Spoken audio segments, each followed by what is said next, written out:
Demonstration tonight on the coho. First thing we're gonna do is a lot of people requested for pin boning the salmon.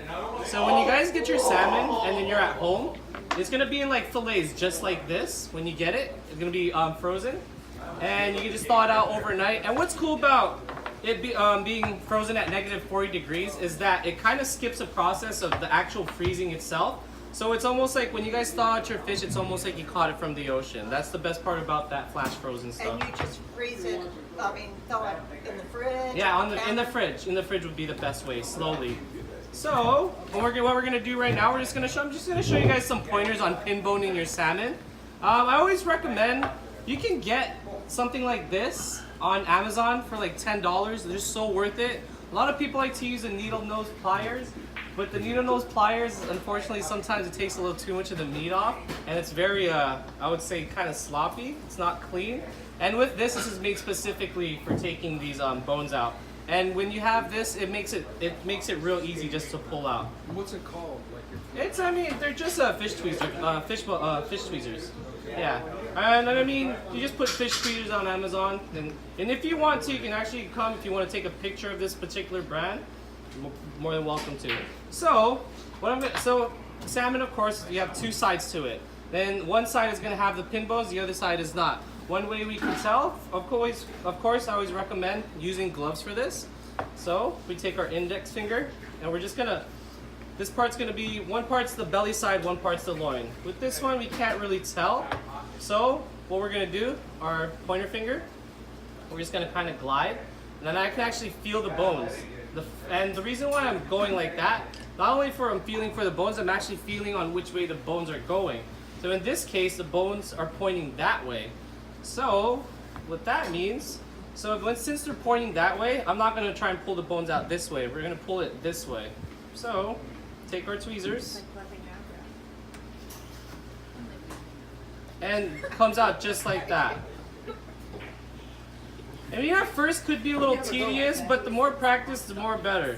A lot of people say, you can just cut the bones out. I mean, cut it out. But if you cut it out, you're wasting a lot of that meat. You don't want to do that.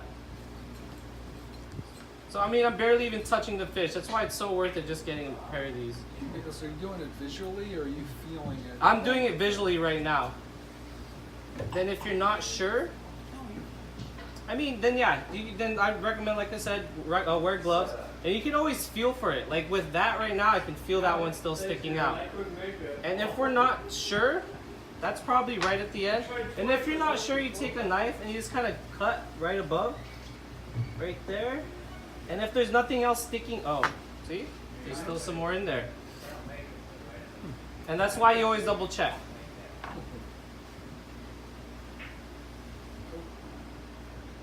And I'm barely touching the fish, and it's all this doing the work. Alright. So that's pretty much just our pin bone demonstration right there. And then, from here, what we're gonna do, I'm just gonna show you guys how I skin my salmon. You don't have to do it this way, but this is just the best way for me to like portion stuff out. It's one of my easiest ways to do it. Take a nice sharp knife. And what I always, pardon? You threw that away? No. Oh, I'm saving it. I'm saving it. Take your knife, and what I use is the middle, kind of like the membrane and where the spine used to be. And that's what I'm going to use, the middle, to where I make my cut. Put it right in the middle. And you never want to saw.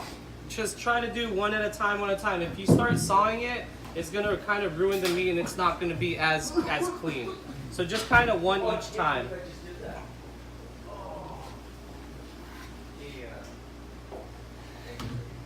There we go. And just try to keep your knife as clean as possible too anytime you're doing it, because what tends to happen, the salmon could get stuck to the knife. It just dries out, and the cleaner your knife is, the cleaner the cuts are going to be.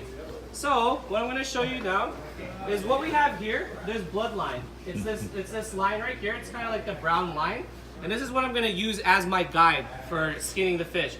You can totally leave that. It's totally fine when you cook it. It's just for presentation purposes and also a guideline. So just right above it. And I'm just going to let the knife do the work. gliding the knife. We're angling it down a little.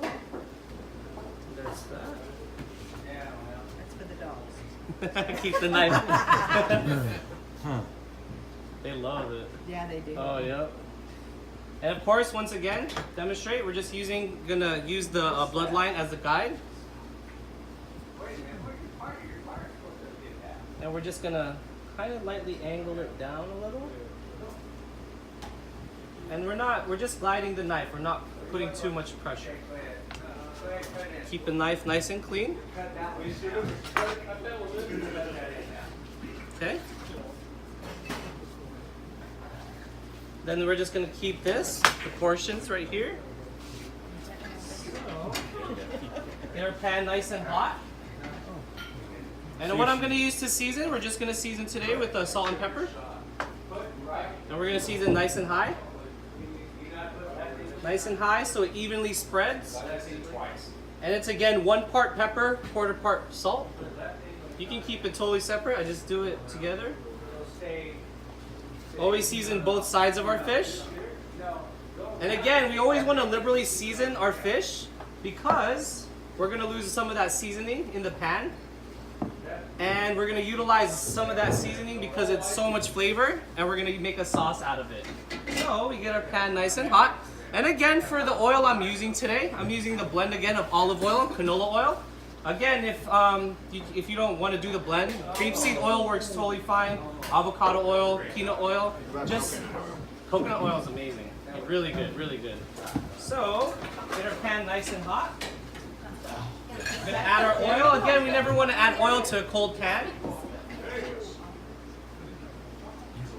There we go.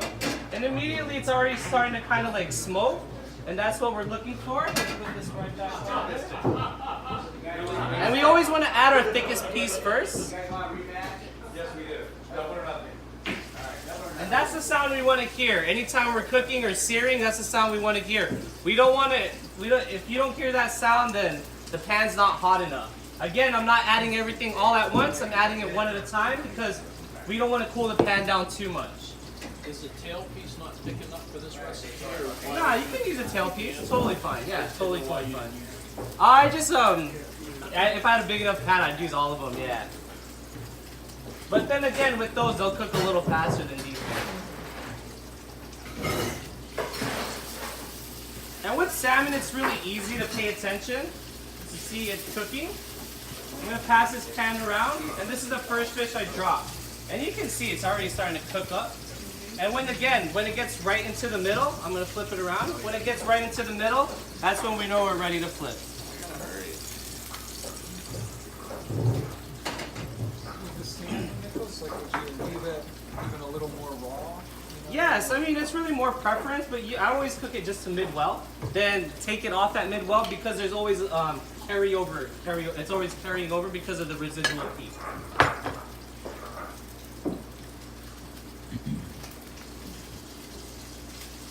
See, with that one, just use my spatula again just to make sure it's not sticking.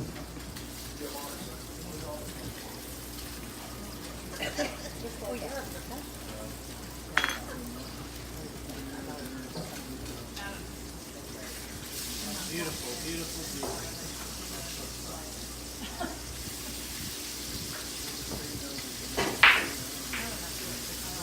That piece is still a little stuck, so we'll let it cook a little longer. So what we're going to do now, we're going to add our garlic. Once again, we're just going to smash. We're not going to chop. Because if we put something chopped in that really hot pan, it's going to burn really quick. So we're just going to smash it so it releases its aromatics and its flavor. And then what I have here is some rosemary and lemon thyme. We're going to throw these whole, just like the garlic. Then we're just going to let that marry with the oil, and it'll help carry that flavor over into the fish. Clean as we go. And why not add a little bit of butter? Why not? A little bit?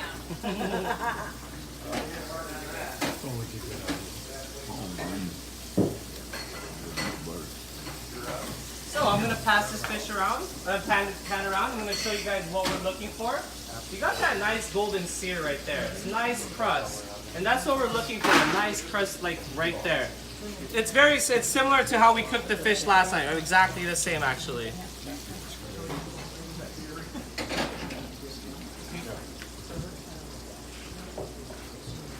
Okay.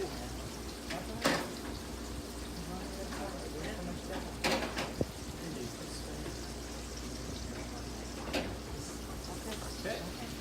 And this fish is just right on mid-well.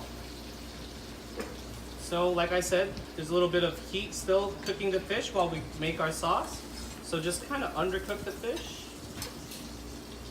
That was about 5 minutes then, right? Yeah, yeah, and I mean, I would always recommend it. Probably like less than 2.5 minutes per side. And anytime we're cooking fish, I always, as I'm heating up the pan, I always recommend, like just being here again, like having everything prepared, because fish is very delicate. It's not like a piece of steak or a piece of chicken where it takes a little longer it takes a while for it to cook. Anytime we're cooking fish, like I said, this took like maybe 2.5 minutes on each side. So always want to make sure that you're right here, you're not going away. Have all your ingredients ready, because that's the biggest thing. Like, you may have a missing ingredient, then all of a sudden you go running for it. By the time you come back, fish is burnt. So what we're gonna do now, again, like I said, we lost some of that seasoning in the pan, so we're gonna utilize that seasoning. And what happens is, it creates like a fond. And what the fond is, it's like the brown crusty stuff that sticks to the pan. And what we're gonna do, we're gonna deglaze the pan using some white wine. And anytime we're cooking with alcohol, especially over open fire and really hot oil, please take your pan off of the open flame, add our alcohol, and all we're gonna do is just gonna let this reduce in half.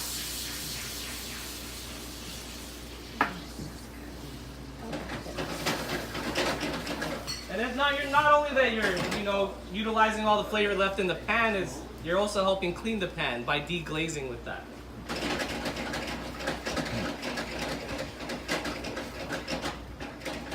It smells so good. That smells so good. I'm gonna pass this around, and I'm gonna show you guys almost immediately. It's already turning to a sauce. It's already turning to a nice brown sauce, and that's what we're looking for right there. Because it got all the extra seasoning off from that, and starting to create our sauce. So we're gonna reduce this in half.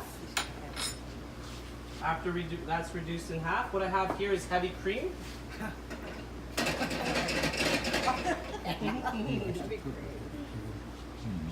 And a good indication when this is almost reduced in half, you can actually see that it has white bubbles. The bubbles are actually starting to turn white. And the term in French is called au sec, it's almost dry. So, again, just take that off. We add our cream. I'm going to add all of this.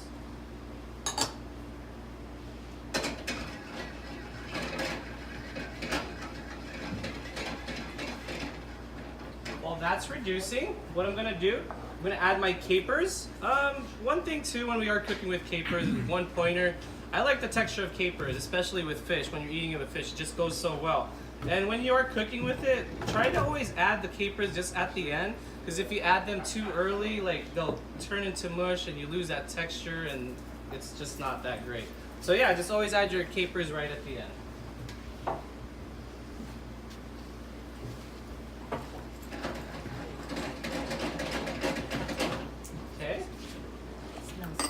From here, what we're gonna do again, lemon and lime zest over the fish.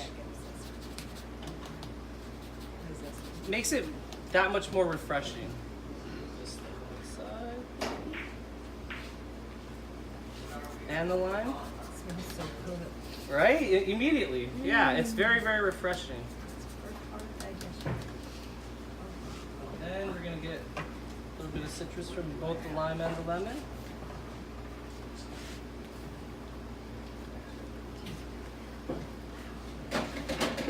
And we're gonna keep this sauce just very light. Again, once you start to see the bubbles, that's a good indication that the sauce is done. But if you want, you can always let the sauce thicken up a little more. I never like to put too thick of a sauce, especially on salmon, because we just want the salmon to be the star of the dish. If you make it too thick, sometimes it'll overpower the fish. So I'm just keeping this nice and light.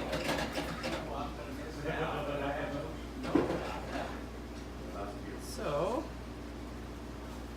it just kind of coats the spoon just like that. Just very nice and light. This goes really well with roasted veggies, roasted potatoes. Brussels sprouts. Oh yeah.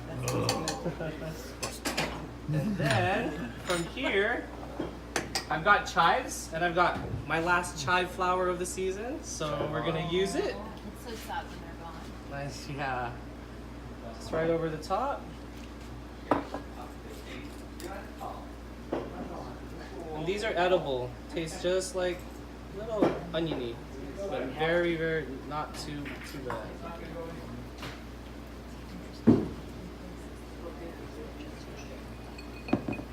So that, you guys, is our pan-seared salmon with a white wine caper sauce.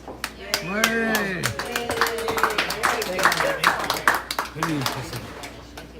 So I am gonna pass some of this out. Please let me know how it is. Add a little more sauce. Thank you. I just love the color of this.